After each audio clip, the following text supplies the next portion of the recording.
All right, welcome everybody. This is Marc Beauchamp with Bankcard Life. It is great to be with you. Thank you for taking some time today. I have a really interesting interview with Roger at McNamara, and we're going to talk about B2B payments, B2B sales, which I think is a really great topic for our member base. So Roger, welcome.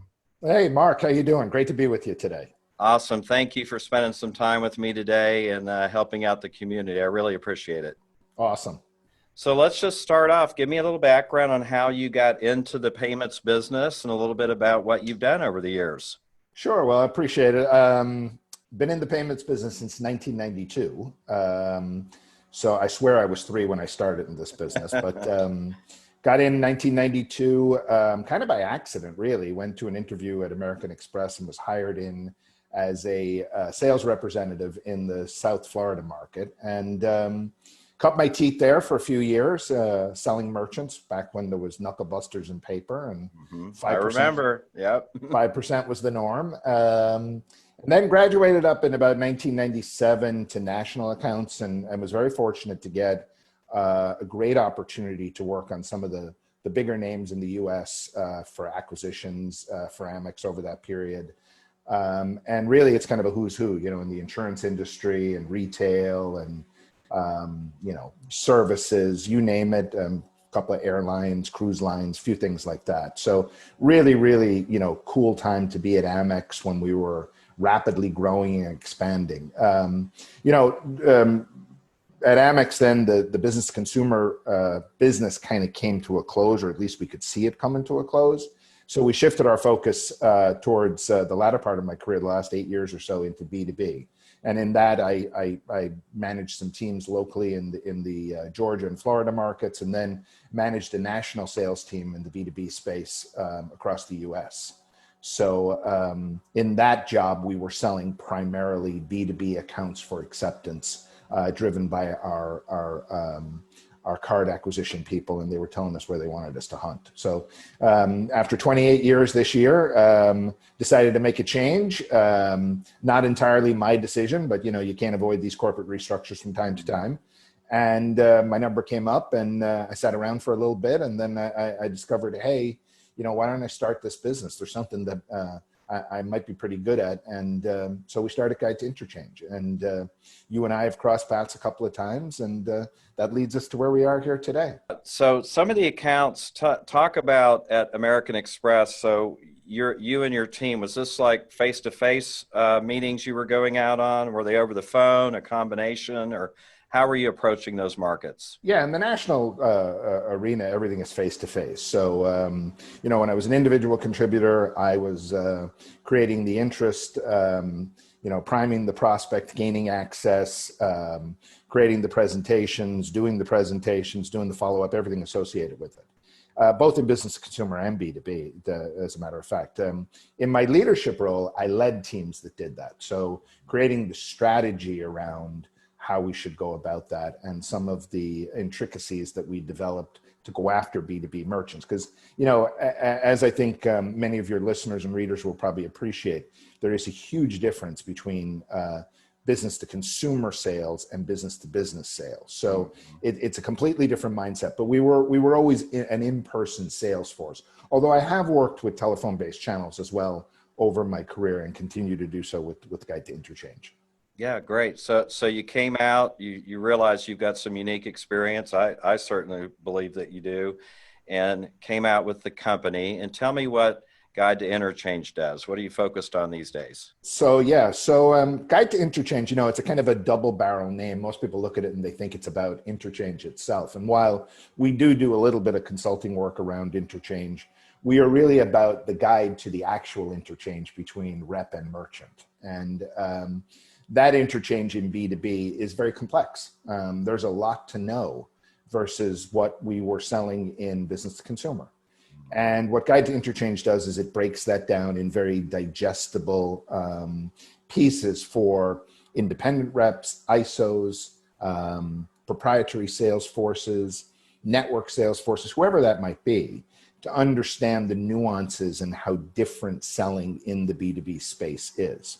I'll give you an example. At Guide to Interchange, we talk a lot about understanding and asking the right questions of the prospects. What are those right questions? In B2B, most merchants today accept card in what I term the post-term environment. So they give a buyer term, he takes it, and then after that 30 days, he shows up and he makes a payment. It's not really good for the merchant. How do you work that in the sales process? Because when you understand that process, you can then talk that merchant's language. You can show them where there's a different way to do that. And then you can show them the savings associated with creating a credit policy that not only works for their buyer, but also works for the supplier as well. Yeah, that's a great point. So the ISOs I deal with, we've got a lot of small ones, and we have some larger ISOs out in the marketplace. So the first thing a lot of the reps look at is opportunity, right? And Sure. I've been on this bandwagon for B2B payments, commercial cards for a long time because I just feel like it's a great opportunity. But what are your thoughts on the size of the market and also the opportunity to sell B2B payments and what the competitive environment looks like around that? Yeah, it's a great question. So I would say the numbers are big. So there's a $10 trillion opportunity in payments in the B2B space. Simply put, that means that there is opportunity out there that's not currently going on a card, that could go on a card, that is being left on the table by ISOs and rep channels all over the country. This is an industry where unfortunately, a lot of the ISOs are still selling in that environment of a race to zero. In B2B, it's a different animal. There are B2B accounts out there that don't even take plastic today. So they have this perception that cost is the issue, they don't take it. And it's not entirely the only issue that they have. There are systems issues, there are PCI fears. There are all sorts of things out there that the business to business doesn't realize in the credit arena. And having an ISO rep that understands that and can go in and talk intelligently to them, ups their batting percentages and takes them away from that grind of the business to consumer world and that race to zero. And that's really what we do. We give the ISO an opportunity to farm somewhere else, farm and hunt, I should say.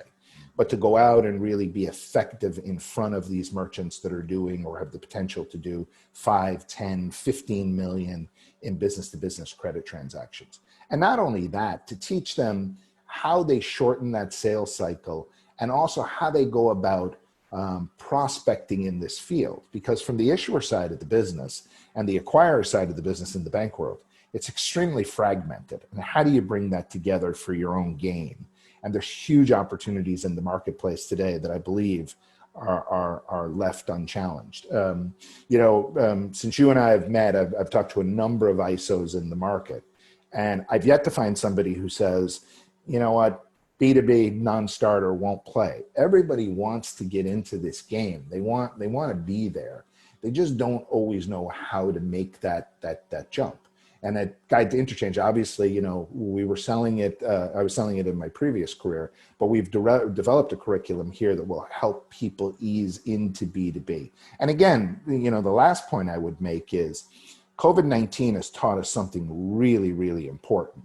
And that is when you're heavily impacted by T&E transactions or a T&E based portfolio, and you have something like this pandemic come along, you start to see the volume in your portfolio evaporate, and you can shore that up with B2B. And the B2B market hasn't taken the hit like the business to consumer market has. So, a lot of employers have shifted their employees to go home. They're still manufacturing. They're still creating products and services out there. And for those things, raw materials are being purchased, and the need to place those on a card is ever so important. So I think there are a number of things out there that I've seen that I think present an opportunity, but the biggest one is that $10 trillion. Yeah, that's a massive market that if you're watching and you're not participating in this market, I believe it's a great opportunity for you. And, diversification of your revenue, when you're trying to build a portfolio. I think that's a great point, because I've talked to, I see lots of different agents that work in different markets, but I've talked to several that were heavily invested in travel and entertainment and, hospitality, and they have literally gotten hammered. Now, a lot of these businesses have figured out how to do takeout and online and some of these other forms of payment, and that has been a good approach for a lot of the guys I talk to. But the ones that are in those spaces have just really, really, really seen a reduction in that revenue. So I think diversifying where you're getting your revenue coming from, larger volumes mean you don't have to write. A lot of guys are focused on new merchant activations, like how many new activations do I have?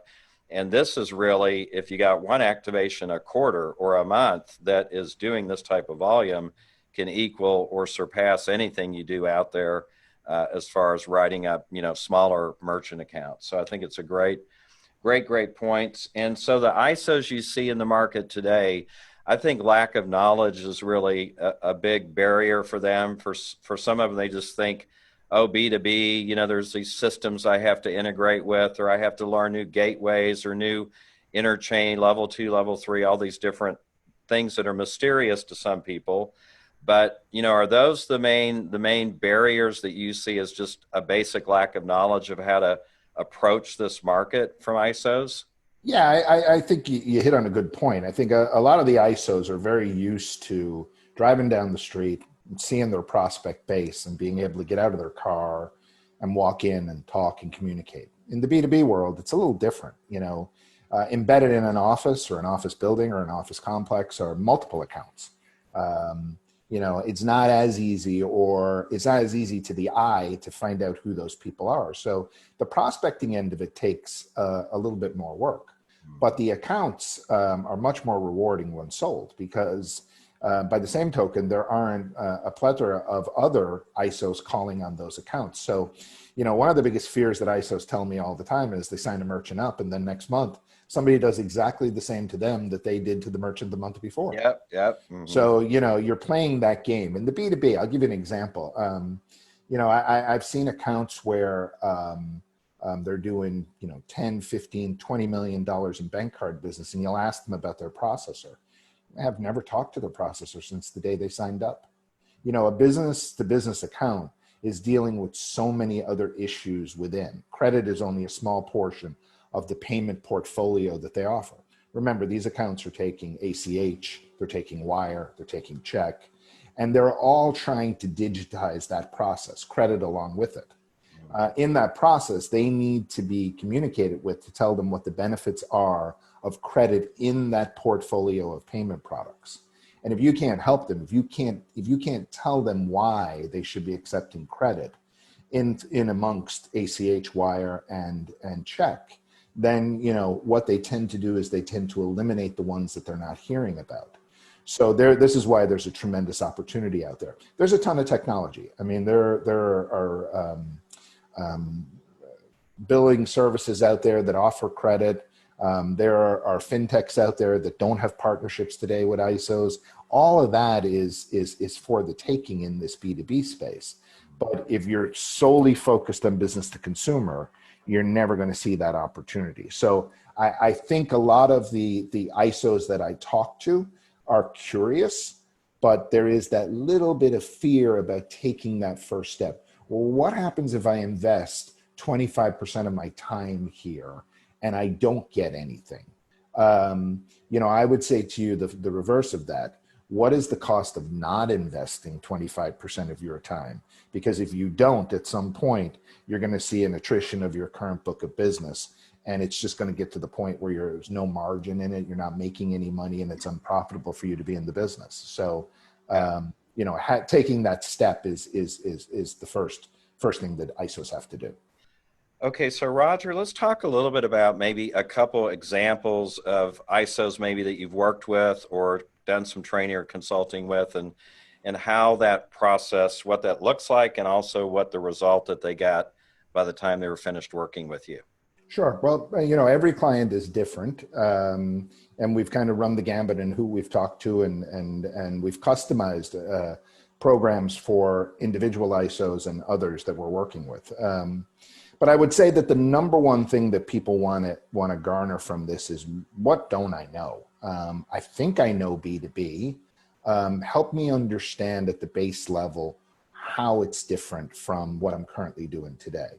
It's funny, I was talking to an ISO the other day, and I mentioned to him about B2B and selling in this space, and he was telling me about how he was doing pretty well in B2B and selling lawn care companies and electricians and plumbers. And I said to him, I said, I think we have a different understanding of what B2B is. And he said, why? And I said, well, they're not actually B2B merchants. They're businesses, but they're selling at the end to a consumer in most cases. So they're classified as a business to consumer. And I quickly said to him, I said, what I'm interested in you focusing on is invoice to payment is the best way to say it. So a great example would be on the very large end, and we've had these conversations with ISOs to talk about a key manufacturer. I'll give you a good example, Ford Motor Company. Ford Motor Company have in the range of about 10,000 different suppliers. And those suppliers are sending product to Ford, and Ford is paying them. And Ford would like to put payment on a card. And if that supplier does not take plastic, Ford is taking a fairly generous term along in the process in order not to pay them for as long as it can. That's just the way Ford does it. And so there's great opportunity in that type of manufacturing out there with each of those suppliers to be able to enable a payment, to accelerate the term, to realize the efficiencies from it. And by the way, there's a little known tax benefit that they can get along the way. So that's the type of thing we're educating most on. We have others that are phone-based organizations that are not asking the right questions in the process. So someone calls up and they're trying to sell them in the B2B space, and they say, yeah, you know what, I'm not going to take the card today. It's too expensive. You know, that's a very broad term. Do they understand interchange? What are the size of the transactions? Because as we know, rate is relative to average transaction. These are not $10 average tickets. These are in some cases $10,000, $20,000 average tickets, maybe up to $1 million in some cases. The net effective rate in those is changed because there are certain programs offered by the associations that allow those transactions to flow through at very reasonable rates, and educating those people on providing level 2 and level 3. And what does it do? And why should I have it? And what's the purpose of it? Right. Those are the key elements, I think, that we deliver to many of the partners that we're working with today.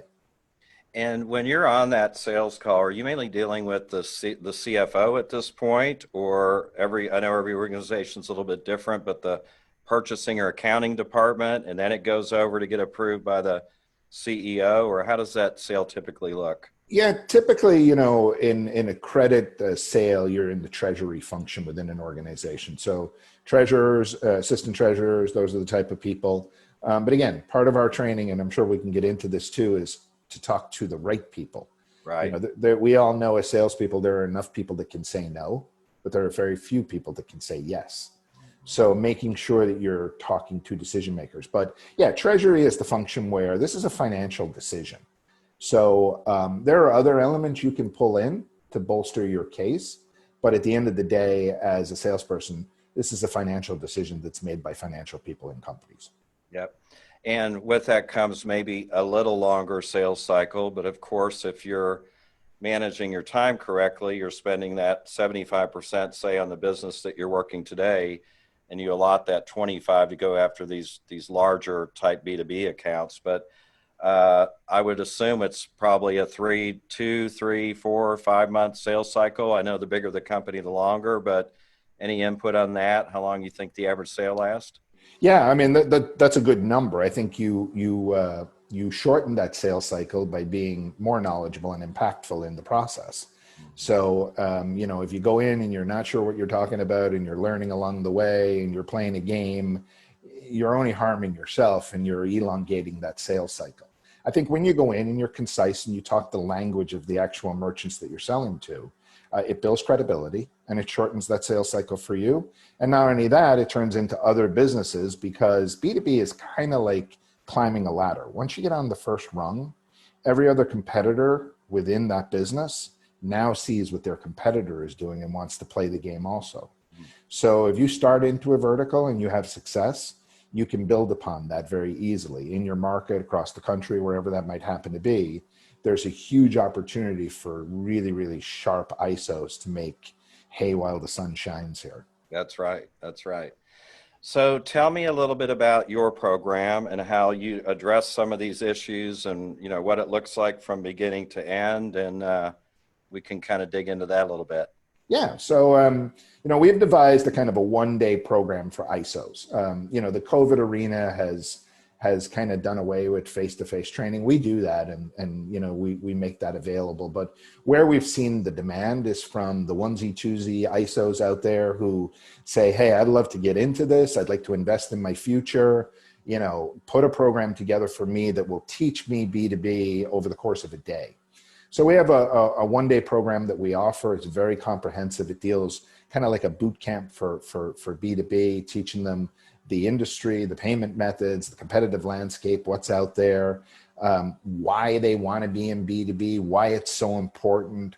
We teach them phraseology and talk tracks on gaining access, verticals that are important to look at, and that's really limitless in this space. And then we really coach them on the financial fluency around a B2B transaction. What makes sense? I think we kind of touched on this a little bit before. In this scenario, when you have a merchant accepting in a post-term environment, how do you work with that merchant to get them to realize that there are alternatives to that? And what do those alternatives look like to their bottom line? Because if they're incurring a cost today, what does shifting their credit policy do to their bottom line? So if you go from 30 days accepting credit to payable on invoice, and there's an accelerated term there, what's the value of that? What are the efficiencies associated with that? And also, is there any tax implication that goes along with that? So on the bank card side, we have a great opportunity to show these people what net effective costs look like. And that really helps in selling in a program. In actual fact, you can be as competitive in some cases if you really understand the present payment dynamic. Same cost as check or ACH in a lot of cases. Yeah, now that would be exciting if you could walk in and show them this is going to cost equal, maybe a little bit more than an ACH transaction would be a lot of value for them for sure. So. And I'll post in the video, interview everybody in the back office, some of the pricing for Roger's programs, how to get in touch with Roger. Also, if you've got questions, how to reach out and get a hold of him and ask him anything. We're going to be doing some joint promotions that are coming out. So this is just for the members right now, but we'll have some webinar opportunities. Roger's also going to write a couple articles for the newsletter going out. So we're really looking forward to that content as well.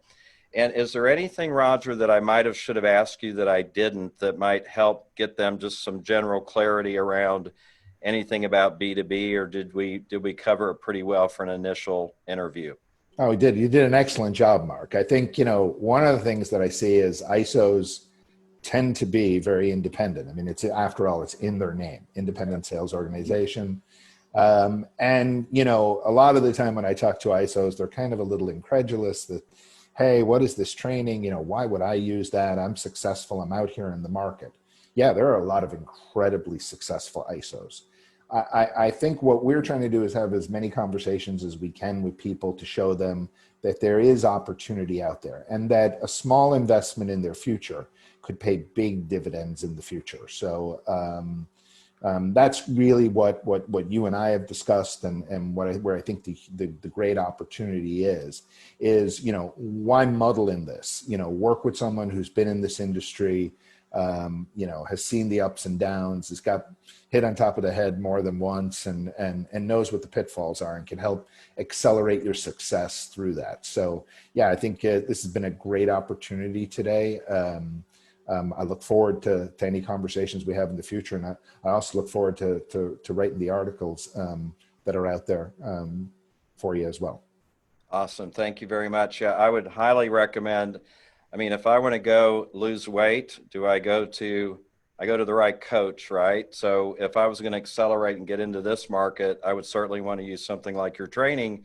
I might be able to learn it on my own, but what's the opportunity cost of not, not getting that knowledge right away so I can take action on it? And we've been talking a lot about this in our community, just finding, with the virus and everything going on and so much in the air, is trying to find some additional revenue streams that these guys can tap and get into. And like I said, I think this is probably the, top one or two that a lot of you watching this now have not really explored the way that you need to. So I'd encourage you to go to Roger's website, look at his info, and then be engaged when we come out with some of these offers that he'll have for you to help you get educated and ready to get out in that market. So thank you, Roger. We'll look forward to having this posted, and we'll talk to you soon. Thanks, Mark. Appreciate it. It was great. Have a good one. Thanks. Thanks.